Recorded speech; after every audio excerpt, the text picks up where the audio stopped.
नमस्कार। दोपहर समाचार में आपका स्वागत है।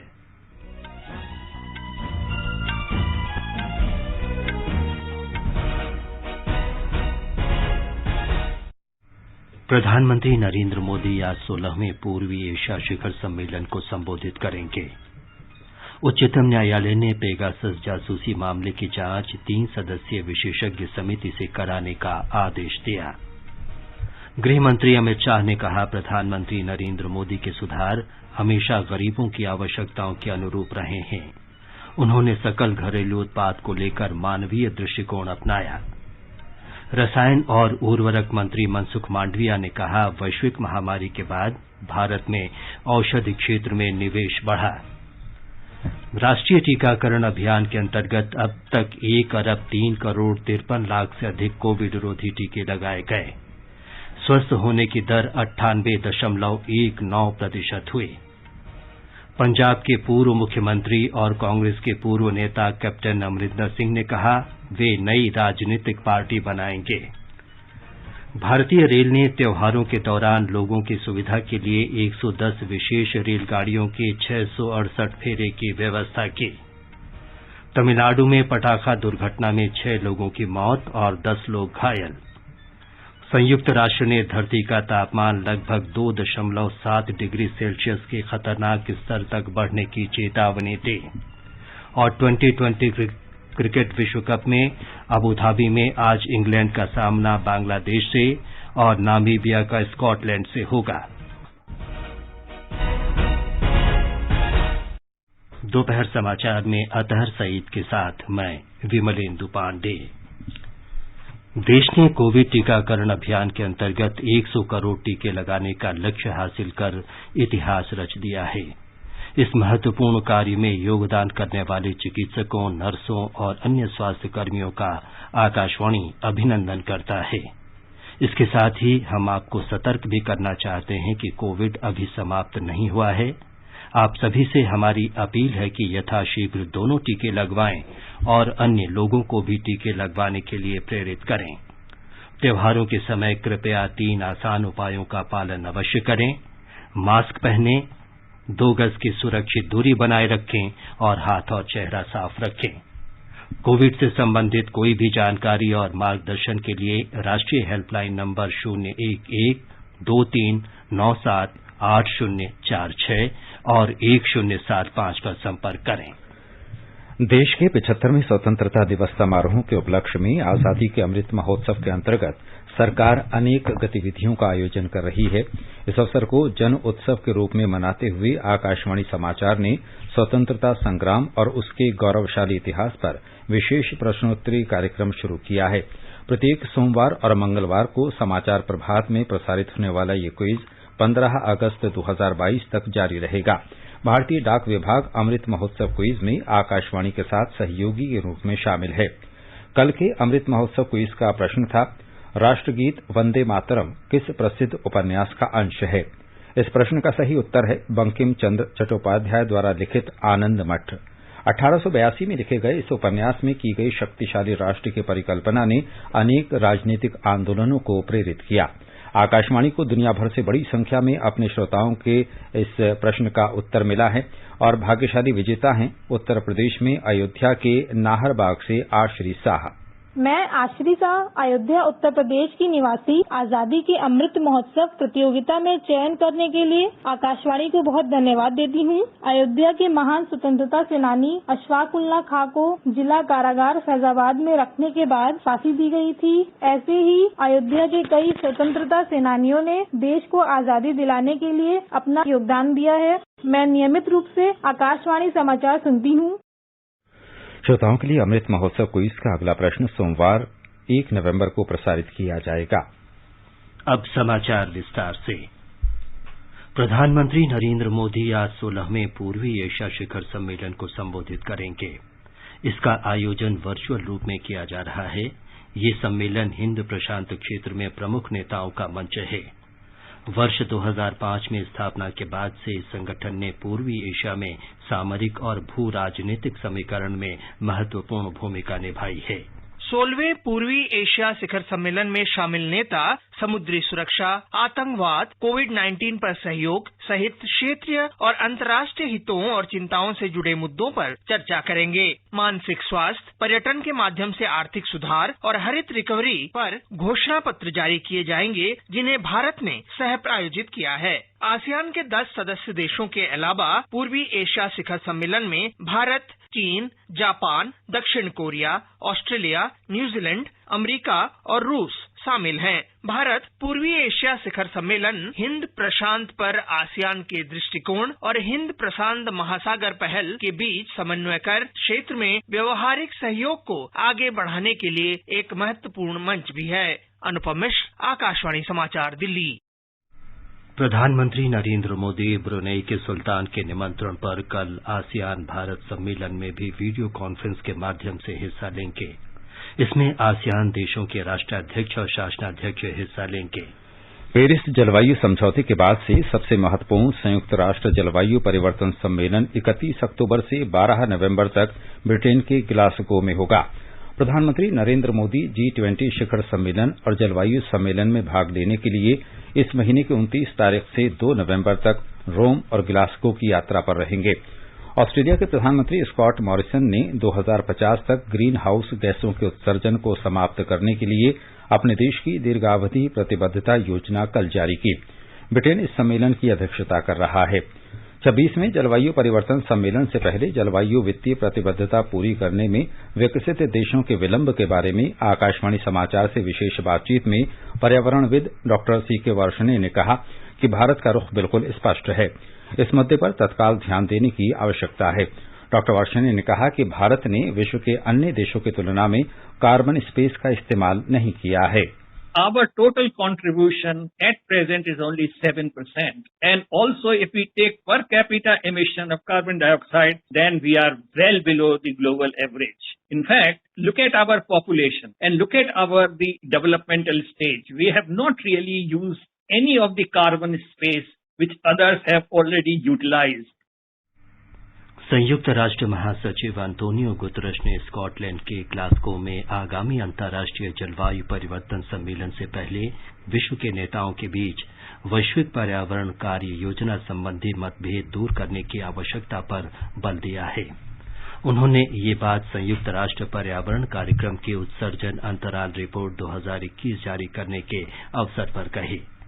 श्री गुतरश ने कहा कि रिपोर्ट से पता चलता है कि विभिन्न राष्ट्रों के संकल्पबद्ध योगदान और अन्य देशों की प्रतिबद्धताओं के बावजूद धरती के तापमान में पूर्व औद्योगिक स्तर की तुलना में 2.7 डिग्री सेल्सियस की खतरनाक वृद्धि होने जा रही है।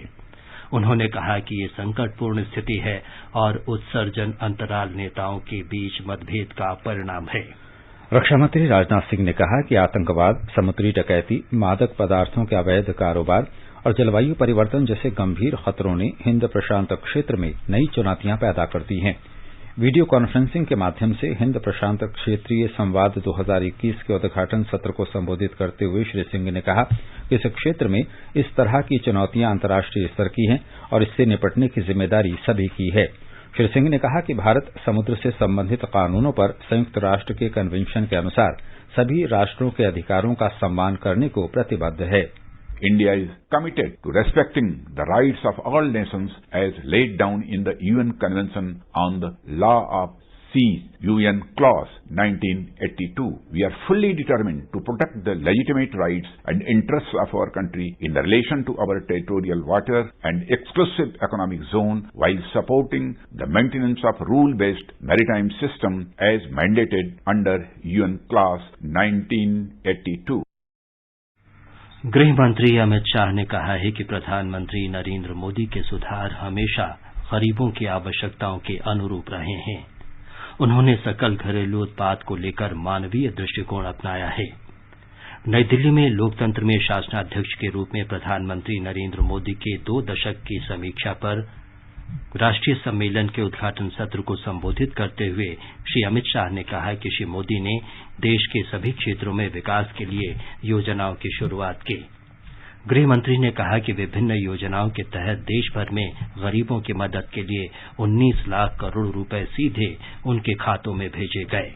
जब डायरेक्ट बेनिफिट ट्रांसफर स्कीम चालू हुई, विधवा सहाय का पैसा सीधा विधवा के बैंक अकाउंट में चला गया, वृद्ध सहाय का पैसा सीधा वृद्ध के घर में चला गया। कोरोना आया, 20 करोड़ माताओं को 500 रुपया हर महीने दिया नरेंद्र मोदी जी ने, दिव्यांगों को दिया, जब सीधा इसके अकाउंट में चला गया, बिचौलिया ही नहीं बचा, आधा पैसा लोग खा जाते थे उससे बचे, तब मालूम पड़ा कि जनधन योजना क्या है। अब तक 19 लाख करोड़ रुपया डायरेक्ट बेनिफिट ट्रांसफर स्कीम के तहत लोगों के घर में पहुंच गया है। ये समाचार हमारी वेबसाइट newsonair.com/hindi और हमारे mobile app news on AIR पर भी उपलब्ध हैं। चलो मिलकर एक शुरुआत करें, चलो एक फैसला आज करें, मास्क नहीं तो टोकेंगे, कोरोना को रोकेंगे, चलो एक इरादा करते हैं, चलो कुछ वादा करते हैं, मास्क नहीं तो टोकेंगे, कोरोना को रोकेंगे। दोपहर समाचार में आपका फिर स्वागत है। उच्चतम न्यायालय ने पेगासस जासूसी मामले की 3 सदस्यीय विशेषज्ञ समिति से जांच कराने का आदेश दिया है। समिति की अध्यक्षता उच्चतम न्यायालय के अवकाश प्राप्त न्यायाधीश न्यायमूर्ति RV रविन्द्रन करेंगे। प्रधान न्यायाधीश NV रमन्ना, न्यायमूर्ति सूर्यकांत और न्यायमूर्ति हिमा कोहली की खंडपीठ ने कहा कि इस मुद्दे पर केंद्र की तरफ से कोई आपत्ति नहीं है। उच्चतम न्यायालय की निगरानी में ये समिति कार्य करेगी। न्यायालय का कहना है कि हमारे दैनिक जीवन में सूचना प्रौद्योगिकी महत्वपूर्ण है, लेकिन साथ ही नागरिकों की निजता की रक्षा किया जाना भी उतना ही महत्वपूर्ण है। रसायन और उर्वरक मंत्री मनसुख मांडविया ने कहा है कि वैश्विक महामारी के बाद भारत में औषधि क्षेत्र में निवेश बढ़ गया है। उन्होंने कहा कि सरकार उद्योगों के हित में काम करती रही है। निवेशकों के सम्मेलन को वीडियो कॉन्फ्रेंस से संबोधित करते हुए श्री मांडविया ने कहा कि विश्व की प्रमुख कंपनियों को भारत को निवेश का उत्तम स्थल बनाने के सरकार के प्रयास का फायदा उठाना चाहिए। श्री मांडविया ने कहा कि भारत दुनिया को किफायती दवाएं उपलब्ध करा रहा है। हम वसुधैव कुटुंबकम की अवधारणा को मानते हैं, यानी कि हम इंडिया में मेडिसिन पैदा करें, लेकिन हम हमारे लिए बाद में कर रहे हैं, हमारे लिए बिजनेस बाद में है। दुनिया को एफोर्डेबल मेडिसिन कैसे मिले वो हम देखते हैं। जब देश में और दुनिया में फर्स्ट वेव कोरोना का चल रहा था, ऐसी स्थिति में दुनिया के पास मेडिसिन नहीं थी। हमने हमारी स्थिति को संभाली, हमारे देश की रिक्वायरमेंट पूरा करी, लेकिन हमने 150 से ज्यादा देशों को मेडिसिन सप्लाई करके हमने हमारा रिलीजियस फॉलो किया है, हमारा कमिटमेंट है। स्वास्थ्य मंत्री मनसुख मांडविया आज नई दिल्ली में सभी राज्यों के स्वास्थ्य मंत्रियों के साथ विचार विमर्श करेंगे। इस बैठक के दौरान कोविड टीकाकरण अभियान और सोमवार से शुरू हुए प्रधानमंत्री आयुष्मान भारत स्वास्थ्य अवसंरचना मिशन के अमल में तेजी लाने पर चर्चा होगी। राष्ट्रीय टीकाकरण अभियान के अंतर्गत अब तक 1 अरब 3 करोड़ 53 लाख से अधिक कोविड रोधी टीके लगाए जा चुके हैं। पिछले 24 घंटों में 13,000 से अधिक लोगों में संक्रमण की पुष्टि हुई। अब तक 3 करोड़ 35 लाख 97 हजार से अधिक मरीज स्वस्थ हो चुके हैं। देश में स्वस्थ होने की दर 98.19% है। केंद्र ने कोलकाता में कोविड के बढ़ते मामलों पर नियंत्रण करने के लिए उचित कदम उठाने के लिए पश्चिम बंगाल सरकार को पत्र लिखा है। कोलकाता में पिछले सप्ताह संक्रमित लोगों की दर में लगभग 27% की वृद्धि हुई है। केंद्रीय स्वास्थ्य सचिव राजेश भूषण ने हाल ही में पश्चिम बंगाल के स्वास्थ्य सचिव नारायण स्वरूप निगम को पत्र लिखकर कहा कि कोलकाता में हाल के हफ्तों में कोविड के बढ़ते मामले चिंताजनक है। श्री भूषण ने कहा कि महामारी से निपटने में कोविड दिशा निर्देशों का पालन करना बहुत आवश्यक है।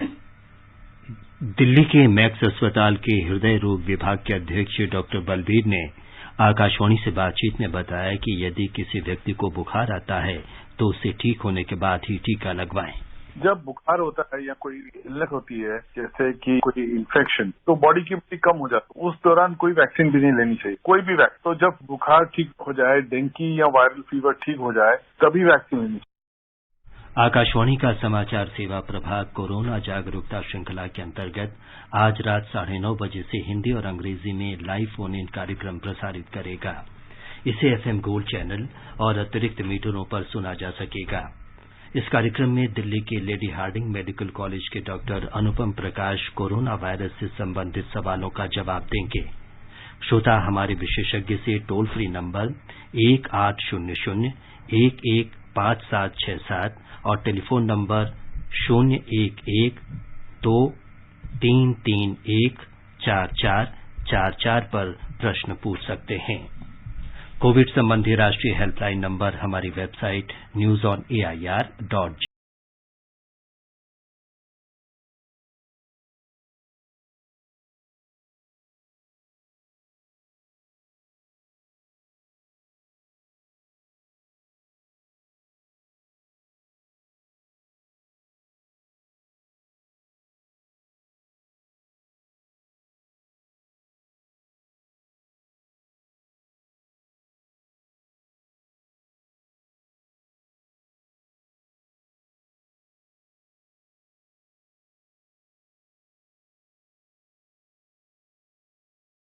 सर, प्रधानमंत्री नरेंद्र मोदी आज 16वें पूर्वी एशिया शिखर सम्मेलन को संबोधित करेंगे। उच्चतम न्यायालय ने पेगासस जासूसी मामले की जांच 3 सदस्यीय विशेषज्ञ समिति से कराने का आदेश दिया। गृहमंत्री अमित शाह ने कहा, प्रधानमंत्री नरेंद्र मोदी के सुधार हमेशा गरीबों की आवश्यकताओं के अनुरूप रहे हैं। उन्होंने सकल घरेलू उत्पाद को लेकर मानवीय दृष्टिकोण अपनाया। रसायन और उर्वरक मंत्री मनसुख मांडविया ने कहा, वैश्विक महामारी के बाद भारत में औषधि क्षेत्र में निवेश बढ़ा। राष्ट्रीय टीकाकरण अभियान के अंतर्गत अब तक 1 अरब 3 करोड़ 53 लाख से अधिक कोविड रोधी टीके लगाए गए। स्वस्थ होने की दर 98.19%। पंजाब के पूर्व मुख्यमंत्री और कांग्रेस के पूर्व नेता कैप्टन अमरिंदर सिंह ने कहा कि वे नई राजनीतिक पार्टी बनाएंगे। भारतीय रेल ने त्योहारों के दौरान लोगों की सुविधा के लिए 110 विशेष रेलगाड़ियों के 668 फेरे की व्यवस्था की है। तमिलनाडु में पटाखा दुर्घटना में 6 लोगों की मृत्यु और 10 लोग घायल हुए। संयुक्त राष्ट्र ने धरती का तापमान लगभग 2.7 डिग्री सेल्सियस के खतरनाक स्तर तक बढ़ने की चेतावनी दी। और 2020 क्रिकेट विश्व कप में आबूधाबी में आज इंग्लैंड का सामना बांग्लादेश से और नामीबिया का स्कॉटलैंड से होगा। राष्ट्रीय अन्वेषण अभिकरण एनआईए की विशेष अदालत ने 2013 में बिहार में पटना के गांधी मैदान में बम विस्फोटों के मामले में 9 आरोपियों को दोषी ठहराया है और 1 को बरी कर दिया है। सजा 1 नवंबर को सुनाई जाएगी। पंजाब के पूर्व मुख्यमंत्री और कांग्रेस के पूर्व नेता कैप्टन अमरिंदर सिंह ने कहा है कि वे जल्द ही नई राजनीतिक पार्टी बनाएंगे। चंडीगढ़ में आज पत्रकारों से बातचीत में कैप्टन अमरिंदर सिंह ने कहा कि उन्होंने अपनी नई पार्टी का नाम और चुनाव चिन्ह तय कर लिया है और निर्वाचन आयोग से मंजूरी ली जा रही है। Our lawyers are today working with the Election Commission. So let us wait for the Election Commission to decide. But our lawyers are on the job and we have made a request for symbol and we have made a request for names also. Tamil Nadu में कल रात कल्लाकुरिची जिले के शंकरपुरम में पटाखों की एक दुकान में आग लगने से 6 लोगों की मृत्यु हो गई और 10 से अधिक लोग घायल हुए हैं। कई लोगों के गंभीर रूप से घायल होने के कारण मृतकों की संख्या बढ़ सकती है। पुलिस ने पूछताछ के बाद बताया कि शुरू में पटाखों की थोक की दुकान में आग लगी, जो बाद में पास के गोदाम और भोजनालय में फैल गई, जिसकी वजह से गैस सिलेंडर फट गया। तमिलनाडु के मुख्यमंत्री एमके स्टालिन ने प्रत्येक मृतक के परिवारों को 5-5 लाख रुपए की अनुग्रह राशि और घायलों को 1-1 लाख रुपए देने की घोषणा की है। भारतीय रेल ने आगामी त्योहारों को देखते हुए सुगम यात्रा के लिए विशेष प्रबंध किए हैं। रेलवे ने इस वर्ष त्योहारों के बीच 110 विशेष रेलगाड़ियों के 668 फेरे लगाने की व्यवस्था की है। रेल मंत्रालय ने कहा है कि त्योहारों में यात्रियों की सुविधा के लिए सामान्य रेलगाड़ियों में डिब्बों की संख्या भी बढ़ाई गई है। T20 क्रिकेट विश्व कप में आज दिन में 3:30 बजे इंग्लैंड का सामना बांग्लादेश से और शाम 7:30 बजे नामीबिया का स्कॉटलैंड से होगा। दोनों ही मैच आबूधाबी में खेले जाएंगे। T20 मैचों का आंखों देखा हाल आकाशवाणी से प्रसारित किया जा रहा है। ये समाचार आकाशवाणी से प्रसारित किए जा रहे हैं। ताजा समाचार जानने के लिए आप हमारे Twitter handle @AIR News Hindi को फॉलो कर सकते हैं। ये आकाशवाणी है। आजादी के अमृत महोत्सव के अंतर्गत आकाशवाणी समाचार स्वतंत्रता आंदोलन से जुड़े ऐतिहासिक स्थलों पर आधारित 75 कड़ियों का कार्यक्रम निशान प्रसारित कर रहा है। परिक्रमा कार्यक्रम में आज शाम 4:45 पर इसे प्रसारित किया जाएगा।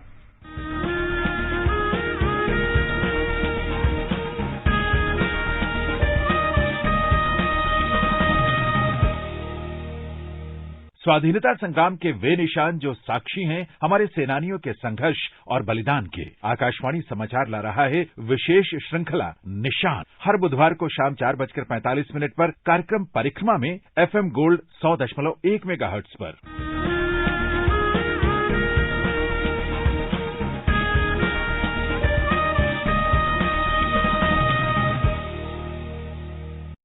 आजादी का अमृत महोत्सव के अंतर्गत आइए अब सुनते हैं आकाशवाणी की विशेष प्रस्तुति आजादी का सफर। आजादी का अमृत महोत्सव।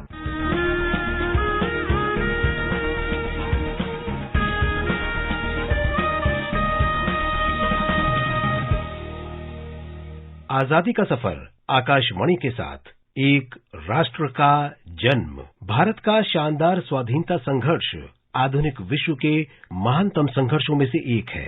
आकाशवाणी आपके लिए रोजाना ला रही है इस शानदार संघर्ष की झलक। 27 अक्टूबर महान स्वाधीनता सेनानी, क्रांतिकारी और पत्रकार ब्रह्म बांधव उपाध्याय की पुण्यतिथि है। उनका जन्म 11 फरवरी 1861 को पश्चिम बंगाल के हुगली जिले के खानान गांव में हुआ था। जब वे हाई स्कूल में थे तो वे राष्ट्रवादी आंदोलन की ओर आकर्षित हुए। कॉलेज की पढ़ाई के दौरान वो स्वाधीनता आंदोलन में शामिल हो गए। कोलकाता में स्कॉटिश चर्च कॉलेज में स्वामी विवेकानंद उनके सहपाठी थे। ब्रह्म बांधव युद्ध कला सीखने और अंग्रेजों को खदेड़ने के लिए ग्वालियर राज की सेना में शामिल होना चाहते थे। उन्होंने 2 बार कोशिश भी की, लेकिन महाराजा की नीतियों के कारण हताश होकर उन्हें वापस लौटना पड़ा। वे पहले से ही ब्रह्म समाज के सक्रिय सदस्य थे। अपने बहुत से समकालीन लोगों की तरह ब्रह्म बांधव भी राष्ट्रीय गौरव की स्थापना के साथ आध्यात्मिक शांति भी चाहते थे। वे 1888 में ब्रह्म मिशनरी के रूप में सिंध गए। उनकी जीवनी में लेखक जूलियस लिपनर ने लिखा है कि ब्रह्म बांधव ने नए भारत के निर्माण में महत्वपूर्ण योगदान दिया, जिसकी पहचान 19वीं सदी की पहली छमाई में उभरने लगी। ब्रह्म बांधव रविन्द्रनाथ टैगोर और विवेकानंद के मित्र थे।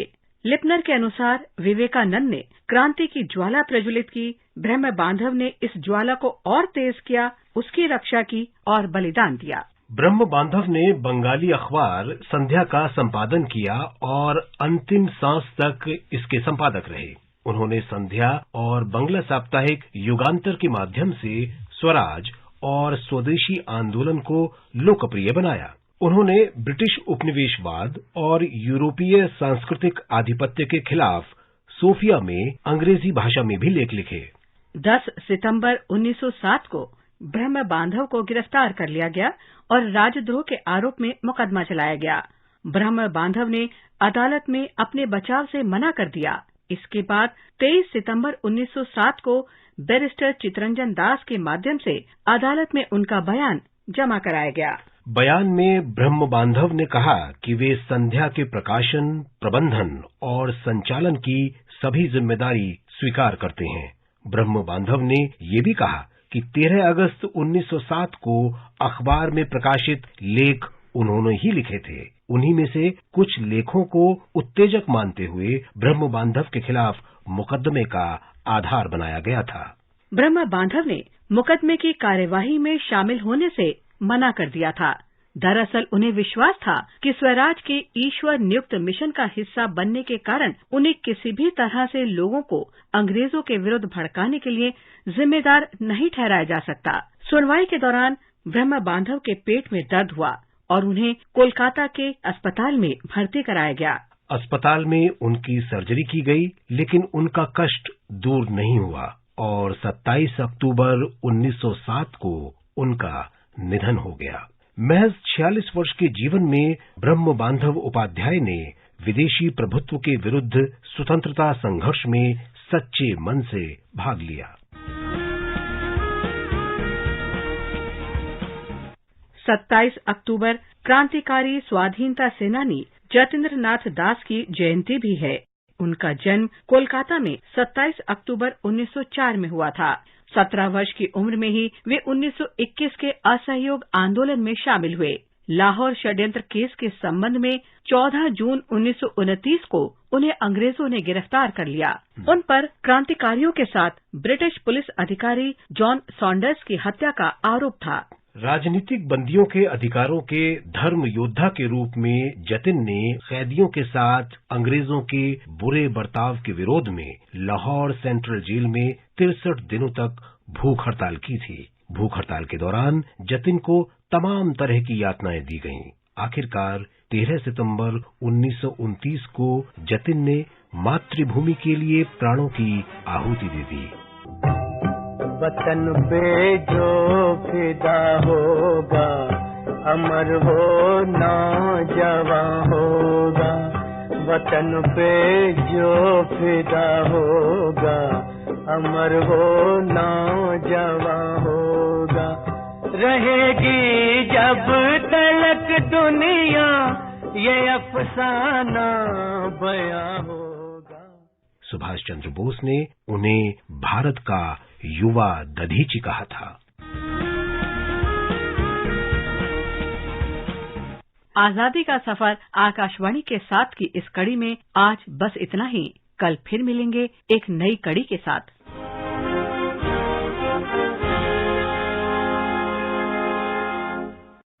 आकाशवाणी समाचार सुनते रहें और आजादी के अमृत महोत्सव में हमारे साथ शामिल रहें।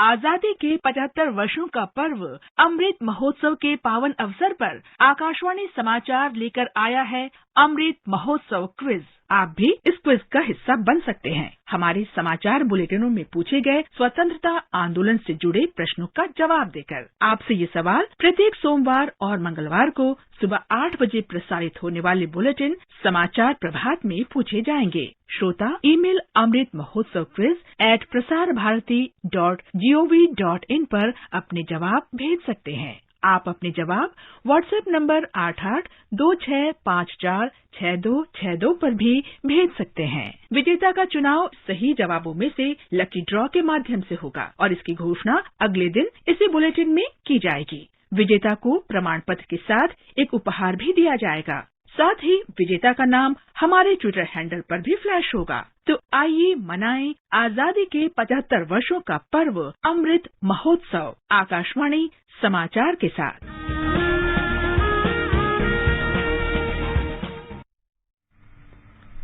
दिल्ली के उप मुख्यमंत्री मनीष सिसोदिया ने 1 नवंबर से राष्ट्रीय राजधानी में फिर से स्कूल खोले जाने की घोषणा की है। श्री सिसोदिया ने कहा कि दिल्ली आपदा प्रबंधन प्राधिकरण ने दिल्ली में सार्वजनिक छठ पूजा की अनुमति भी दे दी है। दिल्ली विश्वविद्यालय के कुलपति योगेश सिंह ने कहा है कि विश्वविद्यालय को फिर से खोले जाने का फैसला दीपावली के बाद किया जाएगा। अब एक नजर आज के मौसम पर। दिल्ली और मुंबई में आसमान साफ रहेगा, जबकि चेन्नई और कोलकाता में बादल छाए रहेंगे। उत्तर भारत में जम्मू कश्मीर, गिलगित, लेह और मुजफ्फराबाद में आसमान साफ रहेगा। गुवाहाटी और गंगटोक में आसमान साफ रहेगा। अंत में मुख्य समाचार एक बार फिर। प्रधानमंत्री नरेंद्र मोदी आज 16वें पूर्वी एशिया शिखर सम्मेलन को संबोधित करेंगे। उच्चतम न्यायालय ने पेगासस जासूसी मामले की जांच 3 सदस्यीय विशेषज्ञ समिति से कराने का आदेश दिया है। गृह मंत्री अमित शाह ने कहा, प्रधानमंत्री नरेंद्र मोदी के सुधार हमेशा गरीबों की आवश्यकताओं के अनुरूप रहे हैं। उन्होंने सकल घरेलू उत्पाद को लेकर मानवीय दृष्टिकोण अपनाया। रसायन और उर्वरक मंत्री मनसुख मांडविया ने कहा, वैश्विक महामारी के बाद भारत में औषधि क्षेत्र में निवेश बढ़ा। राष्ट्रीय टीकाकरण अभियान के अंतर्गत अब तक 1,03,53,00,000 से अधिक कोविड रोधी टीके लगाए गए। स्वस्थ होने की दर 98.19% हुई। पंजाब के पूर्व मुख्यमंत्री और कांग्रेस के पूर्व नेता कैप्टन अमरिंदर सिंह ने कहा, वे नई राजनीतिक पार्टी बनाएंगे। भारतीय रेल ने त्योहारों के दौरान लोगों की सुविधा के लिए 110 विशेष रेलगाड़ियों के 668 फेरे की व्यवस्था की है। तमिलनाडु में पटाखा दुर्घटना में 6 लोगों की मौत और 10 लोग घायल। और T20 क्रिकेट विश्व कप में अबू धाबी में आज इंग्लैंड का सामना बांग्लादेश से और नामीबिया का स्कॉटलैंड से होगा। इसके साथ ही दोपहर समाचार का ये अंक समाप्त हुआ। नमस्कार।